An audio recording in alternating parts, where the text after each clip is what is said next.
Arsenal Fan TV. I'm here with Duncan from the Manchester United Supporters Club and also Raymond from Red Action Arsenal Supporters.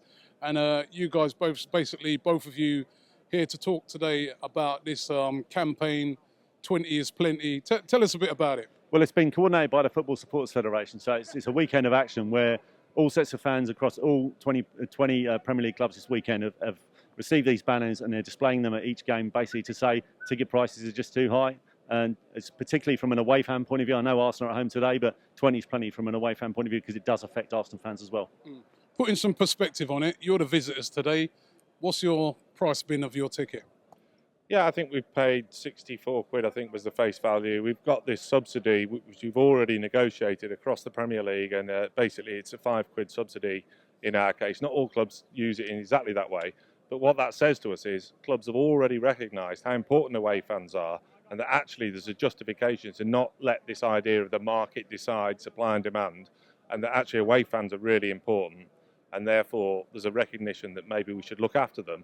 And every club in the Premier League has already agreed to this 250 grand, and we believe that's already going to be increased significantly.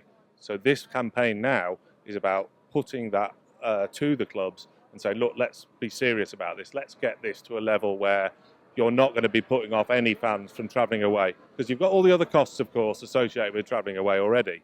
So the actual ticket price is a small part of it, but of course, the away fans are key to the atmosphere in every ground. Any match you go to where there's no away fans in there, you're not going to have an atmosphere. And that's what gives the value to the Premier League in the first place. That's why you pay the TV rights overseas and in the UK in order to get the atmosphere that's unique still to the Premier League. And unfortunately, a lot of us, fear that dying down because of the ticket prices. So I don't think it's just about excluding people. It's also about how you feel as a fan. When you've paid through the nose to get into the ground, you don't feel valued by your club. You feel exploited. And it's very hard to support your club at the same time as you feel they're screwing you. And so you're supporting the shirts on the field, but you're feeling like the club isn't supporting you back. And so that's why I think it's important. There's so much money in the game, you don't need to be screwing the match game fans, either home or away.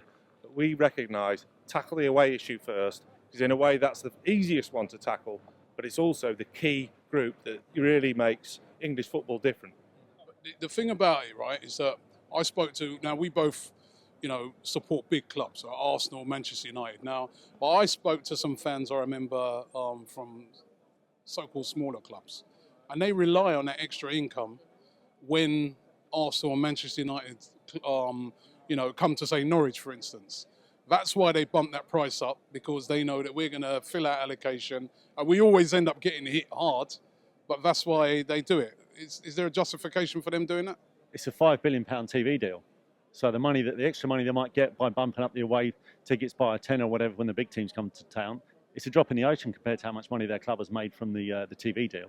So the TV deal is based on full stadiums and good atmospheres.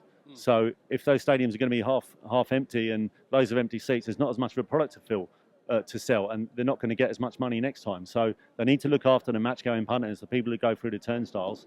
And when you compared the money that every club makes match day, it's nothing compared to what they make on the TV deal.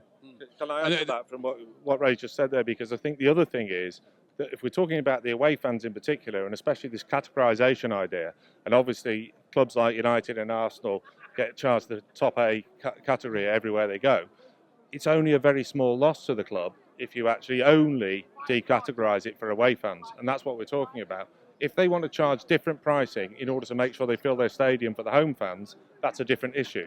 We also agree, obviously, that we want the prices to come down generally, but it doesn't necessarily mean when you change the price for away fans that you're losing all that revenue.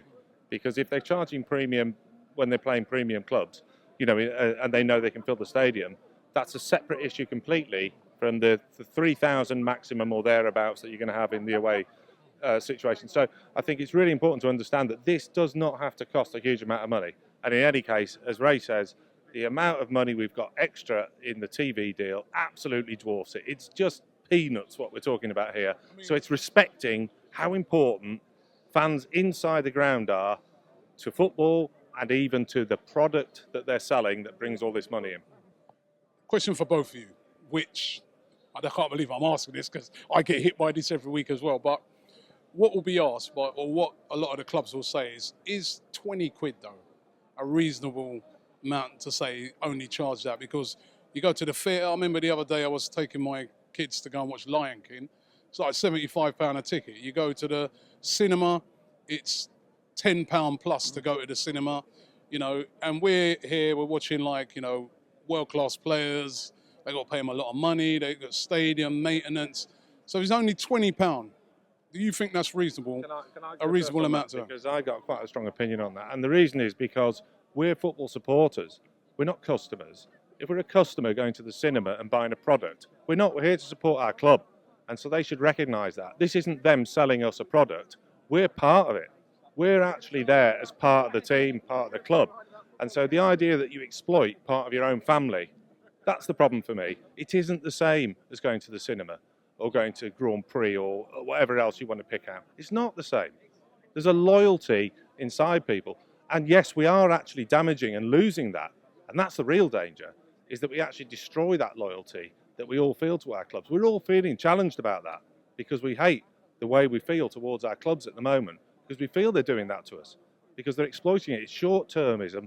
They're trying to get as much money out of us as they can in the short term, but actually they're killing the goose that lays the golden egg. The match game fans are the lifeblood of the game, but they're part of it. You can't treat them as the customer and the product. I just think that's the wrong way to look at it. Ray, last question.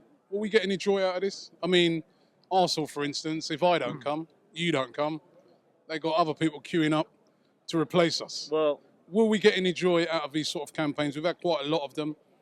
Do you think there's anything to be achieved? Both of you, I'll put this question to you. Anything to be achieved from this? well, maybe we'll achieve it, maybe we won't. But all we can do is we can keep trying. If we're going to sit on our hands and say it's too much to go in, yet here I am turning up without a word of complaint every week, then that's not going to change anything. So the best we can do is try. There's a lot of apathy around it. People would complain about it on social media and to their mates. But if you're not going to actually do anything, get out here and try and get it in the press and do interviews and stuff, then people are just going to, the clubs are just going to presume that we're happy to pay it. So we've got to do something. Whether it works or not remains to be seen. But the least we can do is try and do our best to get those ticket prices down. Well, I'll tell you what, I mean, I feel pretty confident actually. And the reason is we've already got a £5 subsidy that's been effectively lobbied for, negotiated, however you want to put it. And I think there's an appetite there in the Premier League. You know, we've had discussions certainly with the Premier League, and I believe they recognise that we are right in the sense that how important the away fan is, in particular how important match game fans are anyway. And they talk about occupancy levels, but I think they also recognise it's not just about occupancy. It's not just about whoever comes in. It's about having passionate fans that care about the club and express the atmosphere. You don't want a plastic feeling atmosphere, and we all know that's happening gradually over the years at Premier League clubs, and the away fans are part of the antidote to that. So I think there is a recognition. The problem is that the Premier League need the ammunition to go back to the clubs and say, look, you need to put aside a certain amount of your money, this huge amount of money that's going to every club, to recognise this is a collective issue across the whole league. And we've done that already with this 250,000 per club. But with the new deal, there's an option to do a lot more. And I think that it's absolutely logical from a business point of view, as long as you're not looking short-term, one season at a time, if you look ahead a little while and you care about preserving the atmosphere that generates the TV rights, then it's a perfectly logical thing to do. So for that reason, I feel quite confident that we need, as a group of supporters, to show a united front, so that is shown to all the Premier League chairmen to understand that this is something that they actually need to take seriously and act upon. I'd be very disappointed if we didn't come away with at least a couple of goals in this game, because like I say, it's not the best of United defences, but going forward they've certainly got a lot of talent and they're not to be underestimated. I do want us to win this game obviously, but it's going to be very difficult.